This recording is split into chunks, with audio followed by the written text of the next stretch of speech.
હું બોલાવીશ નર્મદે. સર્વદા બોલજો સર્વદે. નર્મદે.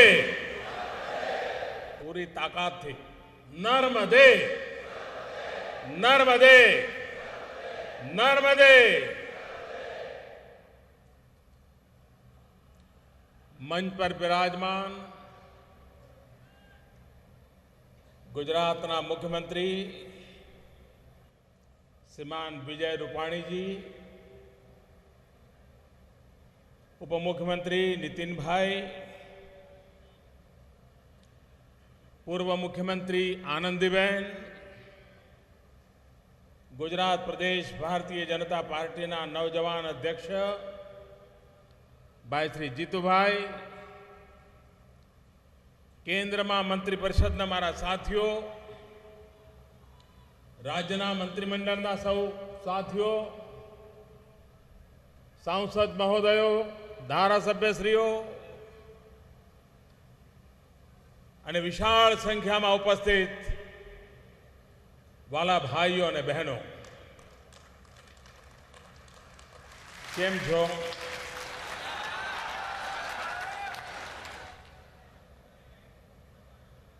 તમે મોકલ્યો તો એવો ને એવો છો કે કઈ ફેર પડ્યો છે?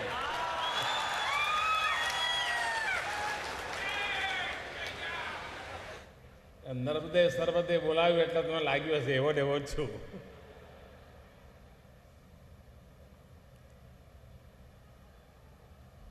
હું ગુજરાત સરકારનો આભારી છું કે આવા એક મહત્વના પ્રસંગે મને ભાગીદાર બનવાનો અવસર મળ્યો.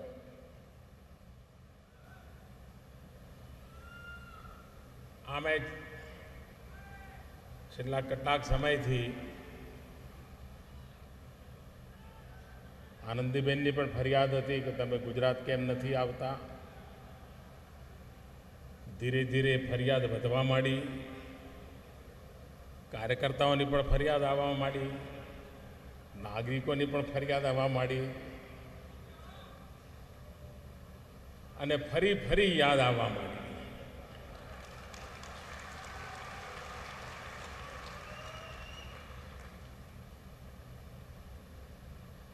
ગુજરાતની આ ફરિયાદ મને શિરોમાન્ય છે, પરંતુ આપ જાણો છો કે જ્યારે અહીંથી હું ગયો ત્યારે મારા માટે આ બધું જ નવું હતું. ઘણું બધું સમજવાનું હતું, શીખવાનું હતું. ખાસી મહેનત કરવી પડતી હતી, એમાં ટાઈમ ઘણો જતો હતો. હવે બરાબર આવડી ગયું છે.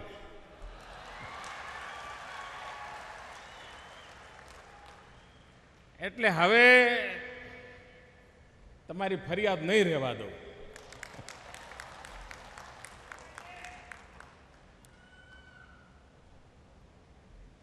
પણ ગુજરાતે મને જે કંઈ શીખવાડ્યું, ગુજરાત પાસેથી હું જે કંઈ શીખ્યો,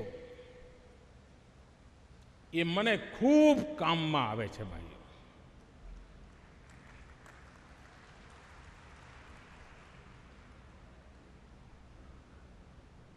અને એનો લાભ 125 કરોડ દેશવાસીઓને મળે એના માટે અહર્નિશ પ્રયાસ ચાલે છે.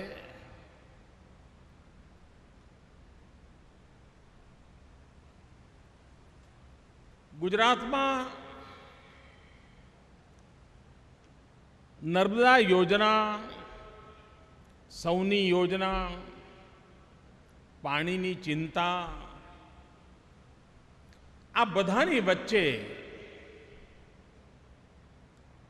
જ્યારે હું ગુજરાતમાં નવો મુખ્યમંત્રી બન્યો અને ખેડૂતોને કહેતો હતો કે ભાઈ તમે આ વીજળી માટે આંદોલનો કરવાનું બંધ કરો. આ વીજળી માટે જે સંઘર્ષ કરીએ છીએ એ રસ્તો ખોટો છે. ખેડૂતે ધ્યાન કેન્દ્રિત કરવાની જરૂર છે, વીજળી નહીં પાણી. મને બરાબર યાદ છે શરૂઆતના 2-3 વર્ષ હું કોઈને મારી વાત સમજાવી નહોતો શકતો. અમારા વિચારને ભરેલા લોકો પણ મારી સામે આંદોલન કરતા હતા, ભૂખ હડતાલ પર બેસતા હતા. હું જ્યાં જઉં ત્યાં પૂતળા બાળતા હતા. અને હું અડગ રહ્યો કે નહીં ભાઈ, આપણે ધ્યાન કેન્દ્રિત કરીએ પાણી ઉપર. અને આજે અત્યંત સંતોષ સાથે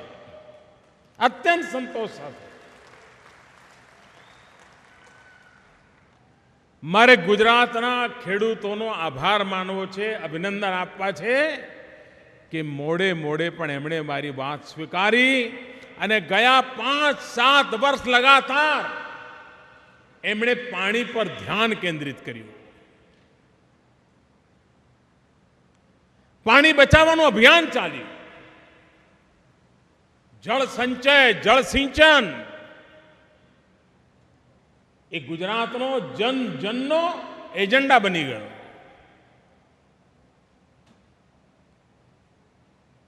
પાણીના તળ નીચા જતા હતા, એ ધીરે ધીરે ઉપર આવવા માંડ્યા. 6 લાખ જેટલા ચેક ડેમ, બોરીબંધ, ખેત તલાવડી એક મોટું આંદોલનનું રૂપ લઈ લીધું. કોઈ કલ્પના કરી શકે કે કચ્છમાં જ્યાં ધૂળની ડમરી સિવાય કાંઈ ન હોય, જ્યાં પાણી બીએસએફના જવાનોને પીવા માટે ઊંટ પર પાણી લાવવા પડતા હતા, એ છેક ખાવડા સુધી નર્મદાનું પાણી પહોંચ્યું હોય. સરહદ પર દેશની સેવામાં કામ કરનારો વ્યક્તિ, જેને પીવાનું પાણી કંટ્રોલ રીતે મળતું હતું, એને નાહવા માટે પણ નર્મદાનું પાણી પહોંચી જાય, એ દેશની રક્ષા કેટલી સરસ છે. જય જવાન, જય કિસાન. અને કચ્છનો કિસાન, હું કચ્છનું ઉદાહરણ એટલા માટે આપું છું કે જ્યાં ખેતી માટે કોઈ કલ્પના ન કરી શકે, આ પાણી પ્રબંધનનું પરિણામ છે કે 70,000 ટન કચ્છની કેસર કેરી એક્સપોર્ટ થઈ. આપ વિચાર કરો કેવી રીતે પરિવર્તન લાવી શકાય. જે વખતે 25 સપ્ટેમ્બર 2012 પંડિત દીનદયાલ ઉપાધ્યાયજીની જન્મ જયંતિ હતી અને રાજકોટના એક સભાગૃહમાં મેં સૌરાષ્ટ્રના જનપ્રતિનિધિઓને બોલાવીને જાતે પ્રેઝન્ટેશન આપીને સૌની યોજના સમજાવી હતી. પહેલી વાર લોકોને માટે અચરજ હતું કે આ વળી કેવી યોજના છે, કેવી રીતે બને. અને જ્યારે યોજનાનું રૂપ પૂરું જોયું, મેં જોયું હતું કે એ દિવસે આખા સૌરાષ્ટ્રના જનપ્રતિનિધિઓ એ સભાગૃહમાં મોજૂદ હતા અને એમની આંખમાં જે ચમકારો હતો, એમ લાગતું હતું કે જાણે હમણાં જ નર્મદાના પાણીથી આચમન કરીને આવ્યો હોય એવી તાજગી અનુભવાતી હતી. 2014ની ફેબ્રુઆરીમાં કામ શરૂ થયું. હું તો નીકળી ગયો, પણ આનંદીબેનના નેતૃત્વમાં તેજ ગતિથી એ કામને આગળ વધારવામાં આવ્યું. વિજયભાઈએ દોર સંભાળ્યો અને આજે સૌની યોજના આપણી સામે સાકાર થયેલી જોવા મળે છે. પાણીનો જે ધોધ ભલાને અચરજ કરાવી દે કે ક્યાં નર્મદા મૈયા કેટલા કિલોમીટર દૂર, અને આપણું કાઠિયાવાડ તો ઊંધી રકાબી જેવું છે. ચોટીલા અને જસદણ એ ટોપ પર અને બાકી બધો નીચે ઢોળાવો છે. પાણી ઉપર ચડાવવું પડે. એક પ્રકારે ટેકનિકલ બાબતોમાં આટલું મોટું નેટવર્ક વિપરીત પરિસ્થિતિમાં ઊભું કરવું અને સાકાર કરવું, એ ગુજરાતની નાની સૂની સિદ્ધિ નથી ભાઈઓ. એકે એક ગુજરાતી ગર્વ કરે એવી આ સિદ્ધિ છે. અને દેશવાસી પણ આટલી મોટી એન્જિનિયરિંગની કમાલ જુએ, પાણીના મહાત્મ્યને સમજે તો સમગ્ર દેશવાસી માટે પણ આ ગૌરવપૂર્ણ ઘટના છે.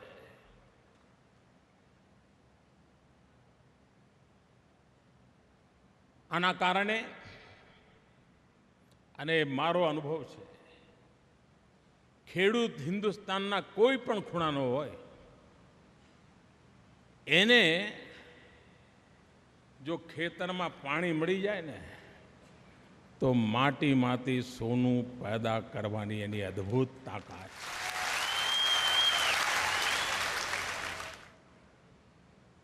આ સૌની યોજના સોનું પકવવાની તાકાત રાખે છે, સોનું પકવવાની તાકાત રાખે છે, અને સૌનું ભલું કરવાની તાકાત રાખે છે. એવી આ સૌની યોજના છે.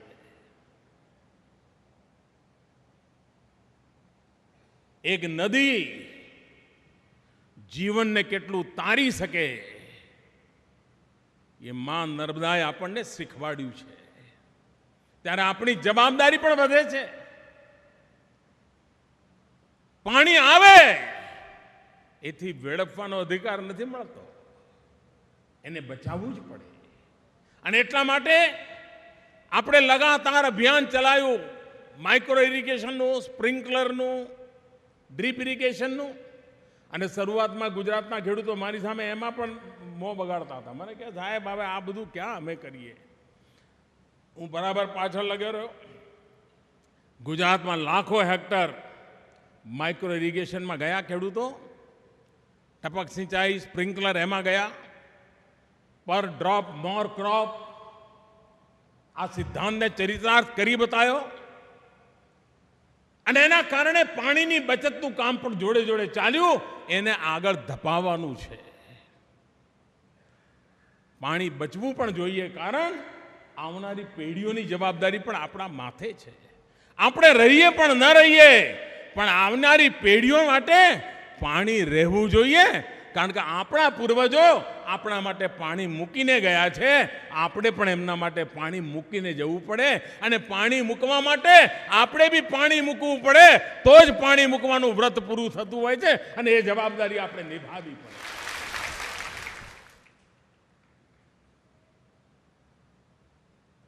115 ડેમ. આમ કલ્પના તો કરો, આમ ભરાયેલા હશે તરબતર. આખું સૌરાષ્ટ્ર કેવું લાગશે, આખું કચ્છ કેવું લાગશે ભાઈ, જરા કલ્પના તો કરો. સમૃદ્ધિ આવી રીતે આવતી હોય છે, પરિવર્તન આવી રીતે આવતા હોય છે. અરે ટુકડા ફેંકીને તો ચૂંટણીઓ ચાલે, ટુકડા ફેંકીને દેશ ન ચાલે દોસ્તો. અને એટલા માટે અમે ટુકડા ફેંકવાનો માર્ગ નથી અપનાવ્યો, અમે એક સમગ્રતા પરિવર્તનનો માર્ગ અપનાવ્યો. અને લગાતાર 1.5 દાયકો તપસ્યા કરી. અને એનું પરિણામ છે કે આજે ગુજરાતની ધરતી પર સ્થાયી રૂપે વિકાસ અને પરિવર્તનના વાતાવરણ બનાવવામાં અને સફળતા પ્રાપ્ત કરવામાં આપણે સાચા પુરવાર થયા છીએ. આપ વિચાર કરો, આ નર્મદાનું પાણી પહોંચ્યું, જલ પ્રબંધન થયો, એના પરિણામે ખાલી સૌરાષ્ટ્રમાં કપાસમાં 370% ઉત્પાદનમાં વૃદ્ધિ થઈ, મગફળીમાં 600% વૃદ્ધિ થઈ, અને ઘઉંમાં 300% વૃદ્ધિ થઈ. જમીન તો એ જ હતી, જમીનનો ટુકડાની સાઈઝ પણ એ હતી, ખેડૂત પણ એ હતો, પણ એ બિચારો પાણી વગર પીડાતો હતો. જેવું પાણી મળ્યું કે પરિવર્તન આવવાની શરૂઆત થઈ ગઈ. અને હજુ તો જ્યારે આટલા બધા વિપુલ માત્રામાં પાણી મળશે ત્યારે અમારો ખેડૂત શું કરી દેશે. આ તાકાત કેટલી મોટી છે, અને એનું પરિણામ આવશે. ભાઈઓ બહેનો, ભારત સરકારે ખેડૂતને લગતી અનેક યોજનાઓને હાથમાં લીધી છે. હું જ્યારે મુખ્યમંત્રી હતો ત્યારે વર્ષમાં મારે 2-3 પત્રો તો પ્રધાનમંત્રીને લખવા જ પડતા હતા. શેના માટે? કે યુરિયા મોકલો, યુરિયા મોકલો. વિધાનસભામાં પણ યુરિયા માટે કલાકો ચર્ચા ચાલે. વિપક્ષ અમને આરોપો કરે, અમે દિલ્હી સરકારનો જવાબ માગીએ. આ લગભગ દરેક સિઝનીમાં હતું અને આખા દેશમાં હતું. હું પણ જ્યારે 2014માં પહેલી વાર પ્રધાનમંત્રી તરીકે ત્યાં ગયો, શરૂઆતમાં મુખ્યમંત્રીઓના જે મને પત્રો આવ્યા જૂન, જુલાઈ, ઓગસ્ટ, સપ્ટેમ્બરમાં, એ યુરિયાની માંગણીના જ આવતા હતા. એટલે મને થયું હું જે કરતો હતો આખો દેશ કરે છે. મને થયું કે આનો કંઈક રસ્તો કાઢવો જોઈએ. હજુ નવા કારખાના નથી લગાયા, એ તો હજુ યોજનામાં છે, એનો ટાઈમ લાગશે, પણ થશે. તેમ છતાંય ખાલી વ્યવસ્થા સુધારીને 20 લાખ ટન યુરિયાના ઉત્પાદનમાં વધારો કર્યો.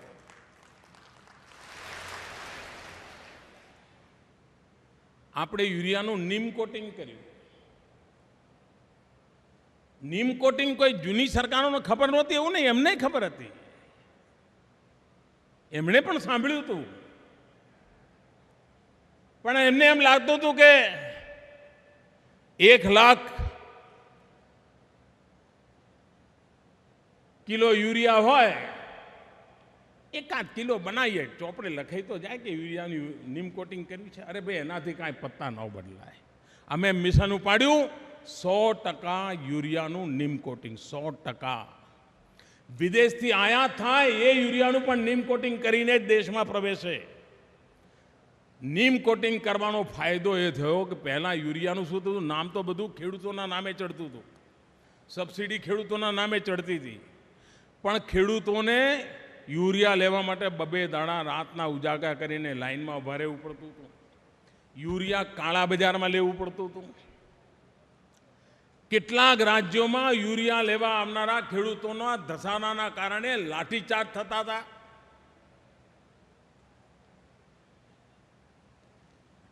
છેલ્લા કેટલાય સમયથી આપણે યુરિયાની ખોટ બાબતમાં એક પણ સમાચાર નથી આવ્યા. જ્યાં જેટલું જોઈએ, જ્યારે જોઈએ એટલું યુરિયા પહોંચ્યું. કારણ નીમ કોટિંગ જ્યારે નહોતું થતું ત્યારે આ યુરિયા સબસિડી ભારત સરકારની ખેતરમાં નહોતું જતું, કેમિકલના કારખાનામાં જતું હતું. એ સસ્તા રો મટીરિયલ તરીકે ઉપયોગ થતો હતો, એની પ્રોસેસ થતી હતી, કેમિકલ પ્રોડક્ટ બનાવીને વેચાતું હતું. નીમ કોટિંગ પછી ગમે તેવી મોટી ફેક્ટરી હોય, ગમે તેવી ટેકનોલોજી હોય, 1 ગ્રામ યુરિયા પણ હવે કેમિકલ વાળાના કામમાં આવતું બંધ થઈ ગયું. ભ્રષ્ટાચાર પણ ગયો, બેઈમાની ગઈ, ચોરી ગઈ, લૂંટ ગઈ અને ખેડૂતની મુસીબત પણ ગઈ અને પરિણામે એને યુરિયા મળતું થયું. આ કામ આવી રીતે કરાય એ આપણે કરી બતાવ્યું ભાઈ.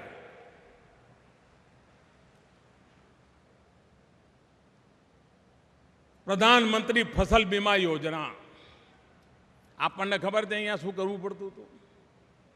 વાયો હોય કપાસ અને લખે મગફળી, અને જ્યારે વીમો પાકવાની વાત આવે ત્યારે ઝઘડા ચાલે. પેલો કે ના તે તો કપાસ વાવ્યો હતો, પેલો કે ના સાહેબ મગફળી વાવી હતી, પેલો કે પુરવાર કરતા, પુરવાર થાય નહીં અને રૂપિયા લટક્યા કરે.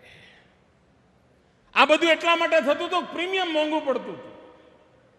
પહેલી વાર આ દેશમાં પ્રધાનમંત્રી ફસલ વીમા યોજના એવી ઇન્ટિગ્રેટર લઈ આવ્યા છે કે જેના કારણે 2% કે 1.5% સમગ્ર દેશમાં એક જ પ્રકારનો પ્રીમિયમનો દર, અને ક્યાંય વધારે આવે તો સરકારની તિજોરીમાંથી નાખવામાં આવશે. ખેડૂત પાસેથી 2% અને 1.5%, અને ફળફળાદી હોય તો 5%. આવો એક એવી ફસલ વીમા યોજના લાવ્યા. અને એટલું જ નહીં, ખેડૂતે વાવણી ન કરી હોય, એણે બિચારાએ અખાત્રીજના દાડે વાવણી કરવાનું નક્કી કર્યું હોય, બધું રેડી રાખ્યું હોય, આખો જૂન મહિનો રાહ જુએ, ટીપું પાણી ન પડે, જુલાઈ મહિનો રાહ જુએ, ટીપું પાણી ન પડે, ઓગસ્ટ મહિનો રાહ જુએ, ટીપું પાણી ન પડે. હવે એણે તો કશું વાવેતર કર્યું જ નથી, તો એનું બરબાદ કાંઈ થાય નહીં. તો તો આવા માણસ ખેડૂતની જિંદગીનું શું થાય? આપણે એવો પ્રધાનમંત્રી ફસલ વીમા યોજના લાવ્યા કે જેના કારણે વરસાદના અભાવે વાવેતર ન કરી શક્યો હોય તો પણ અગર જો વરસાદ નથી આવ્યો, પાકું થઈ જાય તો વાવણી ન કરી તેમ છતાંય એને મર્યાદિત રૂપમાં વીમાના પૈસા મળશે અને એનું વર્ષ નીકળી જશે. આની ચિંતા આપણે. ઘણીવાર ખેડૂત સરસ મજાનો વરસાદ આવ્યો હોય, ખેતી સરસ થઈ હોય, પાક સરસ થયો હોય અને ખરીમાં બધો ઢગલો પડ્યો હોય, હવે થોડા દાડા ટ્રેક્ટર કોઈનું ભાડે આવે એટલે બજારમાં જવાનું જ બાકી હોય અને જો 15 દાડાની અંદર જો વરસાદ આવી જાય અને આ ખરીમાં ઢગલો બન્યો હોય જો બરબાદ થઈ જાય તો પણ વીમો મળે એવો પાક વીમા ફસલ યોજનાની પ્રધાનમંત્રીની યોજના લઈ આવ્યા છે. કિસાનને સુરક્ષિત કરવા માટેની પરફેક્ટ યોજના સાથે કામ કરી રહ્યા છે. ભાઈઓ બહેનો, આપણને ખબર છે એક જમાનો હતો કે જ્યારે પાર્લામેન્ટના મેમ્બરોને ગેસના કનેક્શનની 25 કૂપનો મળતી હતી અને લોકો એમપીની પાછળ ફર્યા કરે કે સાહેબ ગેસનું કનેક્શનનું કંઈ કરી આપો ને, તમારી પાસે એક કૂપન હશે આપો ને. એક ગેસનું કનેક્શન લેવા માટે એમપીના દરવાજાના ચપ્પલ ઘસી નાખવા પડતા હતા અને એક તો કેટલાક છાપામાં આવતું હતું, કેટલાક એવાય નીકળતા હતા કે જે આ કૂપન મળે એ બ્લેકમાં વેચતા હતા, એવાય નીકળ્યા હતા. ગેસનું કનેક્શન લેવું એટલે લોઢાના ચણા ચાવવા જેવું, એ આપણને બધાને ખબર છે.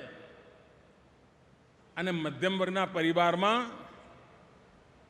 છોકરાઓના લગ્ન થતા હોય ત્યારે વાતચીતમાં પૂછે તમારે ત્યાં ગેસ છે, ગેસનો ચૂલો છે? દીકરી દેવી હોય તો પૂછે.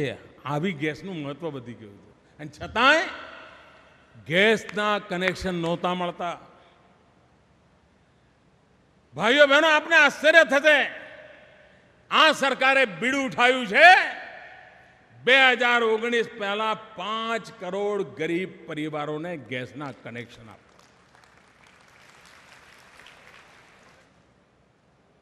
એક માં, ગરીબ માં જ્યારે રસોડામાં લાકડાના સળગાવીને ચૂલો કરે, દિવસમાં રસોઈ બનાવે, એક દિવસમાં 400 સિગરેટ જેટલો ધુમાડો એ માના શરીરમાં જાય છે. જંગલો કપાય, બાળકો માંદા પડે, માં માંદી પડે અને ગેસનું કનેક્શન માટે દીવા સ્વપ્ન જુએ. આ સરકારે એક મોટું બીડું ઉઠાવ્યું. 5 કરોડ પરિવારોને અને યોજના જાહેર કરી છે ત્યારથી અત્યાર સુધીમાં લગભગ 45 લાખથી 50 લાખ વચ્ચે ગેસના કનેક્શનો ગરીબ પરિવારને પહોંચી ગયા. હું ઉત્તર પ્રદેશનો સાંસદ છું. ઉત્તર પ્રદેશમાં જે પરિવારોને ગેસના કનેક્શન મળ્યા છે એમાં 45% દલિત પરિવારો છે. આપ વિચાર કરો કે કેવી રીતે સરકારો ભૂતકાળમાં ચાલી હશે. અને હિન્દુસ્તાનમાં પ્રધાનમંત્રી ઉજ્જવલા યોજના દ્વારા એક મિશન મોડમાં ગરીબ પરિવારોને શોધીને ગેસના કનેક્શન આપવાનું બીડું ઉઠાવ્યું છે. ભાઈઓ બહેનો, સરકાર કોઈ યોજના કરે અને કોઈ પરિવારને વર્ષે 1000 રૂપિયા, 1500 રૂપિયા, 2000 રૂપિયા રાહતની જાહેરાત કરે તો આખા દેશમાં જય જયકાર થઈ જાય. છાપાઓમાં હેડલાઇન હોય, ટીવી પર 24 કલાક ડિબેટ ચાલે. વાહ, ક્યાં બાત હૈ, કેવા મુખ્યમંત્રી છે કે પેલા ભાઈને વર્ષે 1000 રૂપિયા એને મદદ કરી દીધી, કા 1500 મદદ કરી દીધી, કા 2000 મદદ કરી દીધી. તમને આશ્ચર્ય થશે મિત્રો, આપણો એલઈડી બલ્બનું કામ, ઘરમાં જે વીજળીનો ગોળો છે બદલીને એલઈડી બલ્બ લગાવવાનો. અને મારે આનંદીબેનને, વિજયભાઈને, નીતિનભાઈને અને આ બંનેની ટીમને અભિનંદન આપવા છે કે એમણે ગયા 100 દિવસ ગુજરાતમાં એલઈડી બલ્બ લગાવવાનું અભિયાન ચલાવ્યું. અને આજે મારે એમને અભિનંદન આપવા છે કે એલઈડી બલ્બ વિતરણમાં સમગ્ર દેશમાં ગુજરાત નંબર 1 પર છે. 2 કરોડ એલઈડી બલ્બ પહોંચાડવાનું કામ આપે પૂરું કરી દીધું છે અને હજુ તો કદાચ આ ગતિમાં તો બહુ જલ્દી કરી નાખશો. અભિનંદનને પાત્ર છે. આના કારણે સરેરાશ એક કુટુંબમાં વર્ષે વીજળીના 2000 રૂપિયાનું બિલ બચવાનું છે. બોલો આ ફાયદો થયો કે ના થયો? કોઈ રાજકારણ નહીં, કોઈ ટેન્ડરની ગડબડ નહીં, કંઈ નહીં. સીધો સામાન્ય માનવીને ગુજરાતનો જે વપરાશનો હિસાબ છે એ પ્રમાણે સરેરાશ કોઈને 2200 મળે તો કોઈને 1800 મળે, કોઈને 2400 મળે તો કોઈને 1600 મળે, પણ સરેરાશ 2000 રૂપિયા ખાલી વીજળીમાં બચત થશે.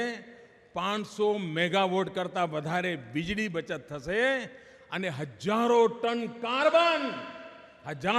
કાર્બન થતો બચી જશે. પર્યાવરણની મોટી સેવા થશે. આ કામ એલઈડી બલ્બ નરેન્દ્ર મોદી પ્રધાનમંત્રી બન્યા પછી સંશોધન નથી થયું, પરંતુ ભારત સરકારે મિશન મોડમાં આ કામ ઉપાડ્યું. રાજ્યો વચ્ચે સ્પર્ધા ચાલુ કરી. અત્યારે ગુજરાત, મહારાષ્ટ્ર, આંધ્ર, તેલંગાણા આ રાજ્યો વચ્ચે બરાબર નેક ટુ નેક કોમ્પિટિશન ચાલે છે. એક અઠવાડિયામાં એ લોકો આગળ નીકળી જાય તો બીજા અઠવાડિયે ગુજરાત આગળ નીકળી જાય, એવું ચાલી રહ્યું છે. પણ મને ખાતરી છે ગુજરાત વેળાસર દરેક કુટુંબમાં એલઈડી પહોંચાડી દેશે.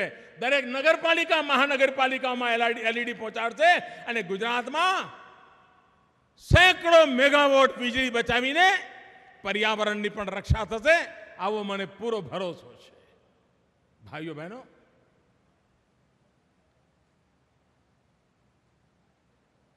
ગુજરાત એક મંત્ર લઈને ચાલ્યું અને મંત્ર વિકાસનો મંત્ર. અને વિકાસનો મંત્ર જ ગુજરાતના જાહેર જીવનને નવી ઊંચાઈઓ પર લઈ જશે. સમગ્ર દેશમાં વિકાસના મંત્રને લઈને આપણે આગળ ધપી રહ્યા છીએ અને આ વિકાસનો મંત્ર ગુજરાતની આશા આકાંક્ષાઓને જે રીતે પૂરી કરી એવી જ રીતે આ વિકાસનો મંત્ર પણ સમગ્ર દેશની આશા આકાંક્ષાઓને પરિપૂર્ણ કરવાની તાકાત ધરાવે છે. ભાઈઓ બહેનો, આજે ગુજરાતનું એક સંતાન, આજે ગુજરાતનો એક બેટો સમગ્ર દેશે એને પ્રધાનમંત્રી પદે સ્વીકાર કર્યો છે. આપણી મારી પાસે અપેક્ષાઓ સ્વાભાવિક હોય, પણ સાથે સાથે ગુજરાત એ વાતને ભલી ભાંતિ સમજે છે કે સમગ્ર દેશના કલ્યાણ માટે જ્યારે ગુજરાતના એક સંતાનની જવાબદારી આવી છે ત્યારે એ જવાબદારી પૂર્ણ કરવામાં ક્યારેય ગુજરાતનું આ સંતાન પાછી પાની નહીં કરે. ક્યારેય ગુજરાતને નીચું જોવું પડે એવું ક્યારેય નહીં કરે અને ગુજરાતના કલ્યાણના માર્ગને જે રીતે મેં આગળ ધપાવ્યો હતો એવી જ રીતે રાષ્ટ્રના કલ્યાણના માર્ગને પણ પૂરી તાકાતથી આપણે આગળ વધારીશું એવો મને પૂરો વિશ્વાસ છે. ભાઈઓ બહેનો, આવનારા દિવસમાં વિકાસની નવી ક્ષિતિજો પાર કરવી છે. આજે દુનિયા એમ કહે છે કે સમગ્ર વિશ્વમાં તેજ ગતિથી આગળ વધનારી ઇકોનોમી અગર કોઈ દેશની છે તો એ દેશનું નામ છે હિન્દુસ્તાન. દુનિયાના આર્થિક રીતે સંપન્ન દેશો પણ વિકાસની તેજ ગતિમાં ભારત આગળ નીકળી ગયું છે. વર્લ્ડ બેંક હોય, IMF હોય, ક્રેડિટ રેટિંગ એજન્સીઝ હોય, યુએનની એજન્સીઓ હોય, આ બધા જ એક સ્વરે કહી રહ્યા છે કે ભારતે ગતિ પણ પકડી છે અને ભારતે દુનિયાની આવી મંદીના વાતાવરણમાં, ચારે તરફ મંદીનું વાતાવરણ છે, એ મંદીના વાતાવરણમાં પણ ભારતે પોતાની ગતિ, પોતાની દિશા બરાબર આગળ વધારી છે. અને આ વખતે સમગ્ર દેશમાં 2 વર્ષ દુષ્કાળ હતો. આ વખતે સમગ્ર દેશમાં ચોમાસાના કારણે વિકાસ નવી ઊંચાઈઓને પાર કરશે એવી પૂરી સંભાવના આપણે જોઈ શકીએ છીએ. ભાઈઓ બહેનો, આજે ગ્રામીણ સડક ગુજરાતમાં તો ઘણીવાર ગ્રામીણ સડક હોવી કે ન હોવી એ મુદ્દો લગભગ ભૂલાઈ ગયો છે. કારણ કે આપણે ત્યાં લગભગ મોટા ભાગના ગામડા પાકી સડકથી જોડાઈ ગયા છે.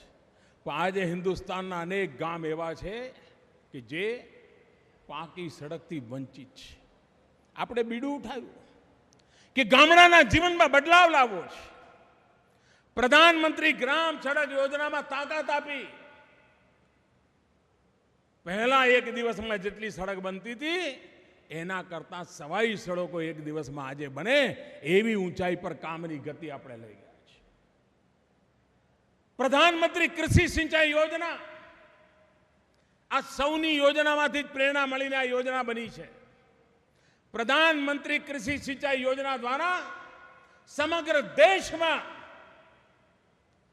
ખેતરોમાં પાણી પહોંચાડવાનું મોટું અભિયાન, મોટા પાયે પર બજેટનું એલોટમેન્ટ એની દિશામાં કામ કરી રહ્યા છે. રિવર ગ્રીડની વાત હજુ દેશના અનેક ભાગોમાં અજુબો છે. આજે આ સૌની યોજના અંતર્ગત નર્મદા યોજના સૌરાષ્ટ્રની 6 નદીઓ સાથે તો જોડાઈ ગઈ. નદીઓ જીવતી થાય એટલે જીવંત થઈ જાય એટલી એની તાકાત હોય છે. એ કામ આના દ્વારા થઈ રહ્યું છે. 6 નદીઓમાં તાકાત આવી ગઈ છે. ભૂતકાળમાં નર્મદાથી મહી અને સાબરમતી આપણે જોડ્યા હતા. આજે અહીંયા 6 નદીઓને એનો લાભ મળી રહ્યો છે. આવી જ રીતે સમગ્ર દેશમાં પ્રધાનમંત્રી કૃષિ સિંચાઈ યોજના દ્વારા હિન્દુસ્તાનના ખૂણે ખૂણે પાણી પહોંચાડવાનું એક ભગીરથ કામ પણ કરવાની નેમ સાથે સરકારે ગયા બજેટમાં એ કામની ઘોષણા કરી છે. ઘણીવાર લોકોને થાય, સાહેબ આ બધું કેવી રીતે શક્ય બને? કામ અઘરા છે, પણ અઘરા કામ લઈશું તો જ અઘરી સમસ્યાઓનું પણ સમાધાન થશે. હલકા ફુલકા કામો લઈશું તો અઘરી સમસ્યાઓનું ક્યારેય સમાધાન નહીં થાય. અને દેશ સમસ્યાઓના કાયમી નિકાલ માંગે છે. આ કાયમી નિકાલ માટેનું કામ દિલ્હીમાં ભારત સરકાર સ્પષ્ટ નીતિ સાથે, સાફ નિયત સાથે, ત્વરિત નિર્ણય સાથે અવિરતપણે કરી રહી છે અને જેનો લાભ સમગ્ર દેશને મળવાનો છે. હું ફરી એકવાર આ ગુજરાતની ધરતીને નમન કરું છું. જે માટીએ મને મોટો કર્યો, જે માટીએ મને આવડી મોટી જવાબદારી ઉપાડવા માટે યોગ્ય બનાવ્યો,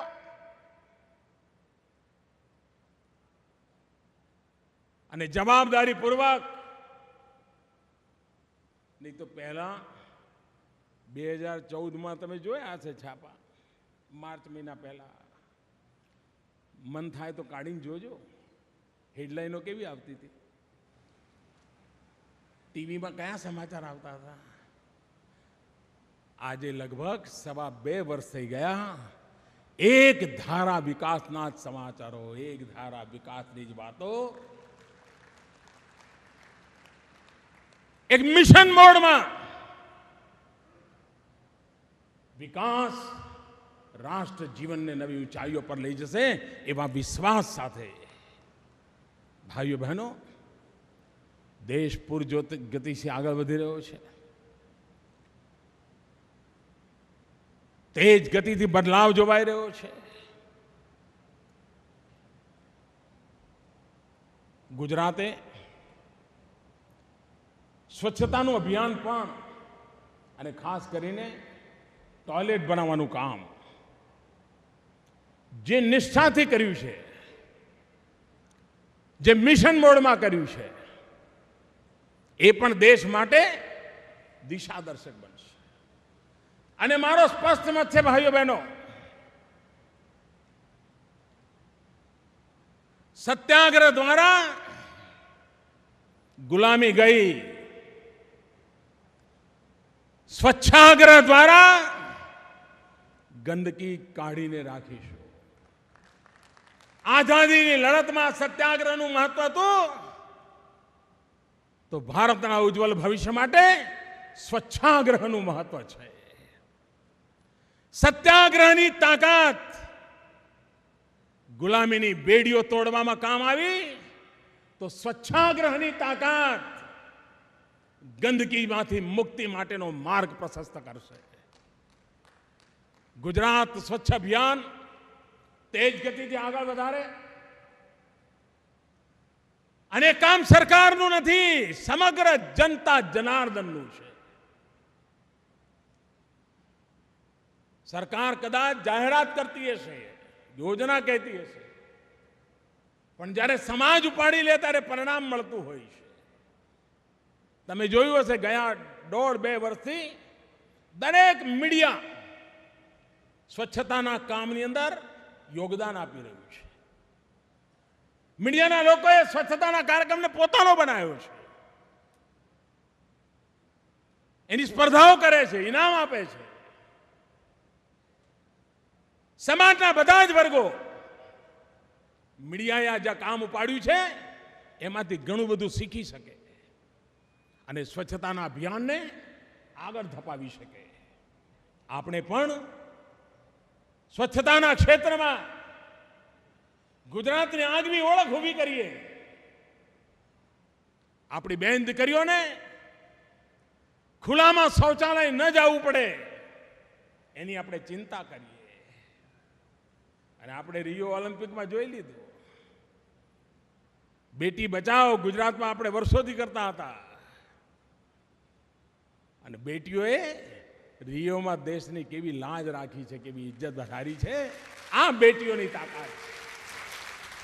હવે ભૂલ ન કરીએ, દીકરા દીકરીમાં અસમાન વ્યવહારની ભૂલ ન કરીએ. અરે દીકરીઓ પણ દીકરાઓ કરતા જરાય પાછી નથી, એ દુનિયાએ જોઈ લીધું છે. બેટી બચાવો, બેટી પઢાઓ. હવે લોકો કહે છે બેટી ખિલાઓ. બેટીને રમત ગમતમાં આગળ વધારો. ભાઈઓ બહેનો, અનેક ક્ષેત્રોમાં આ સામાજિક તાકાત પણ આવશ્યક હોય છે. એ સામાજિક તાકાતના મહત્વને સમજીને આપણે ગુજરાતને નવી ઊંચાઈઓ પર લઈ જવાનો નિરંતર પ્રયાસ કરી રહ્યા છીએ. એ પ્રયત્ન આગળ વધતો જ જશે એવો મને પૂરો વિશ્વાસ છે. અને ગુજરાતના હકનું જે હશે એમાં ભારત સરકાર ક્યારે પાછી પાણી નહીં કરે એ હું આપને વિશ્વાસ આપું. ભાઈઓ બહેનો, ફરી એકવાર આપ સૌની વચ્ચે આવવાનો મને અવસર મળ્યો. હું આપ સૌનો ખૂબ ખૂબ આભારી છું. રાજ્ય સરકારનો આભારી છું. અને મારી સાથે ફરી એકવાર માં નર્મદાને યાદ કરીને વાત પૂરી કરીશ. નર્મદે. હાથ બે ઉપર કરીને પૂરી તાકાતથી બોલો, નર્મદે, નર્મદે, નર્મદે, નર્મદે, નર્મદે, નર્મદે, નર્મદે.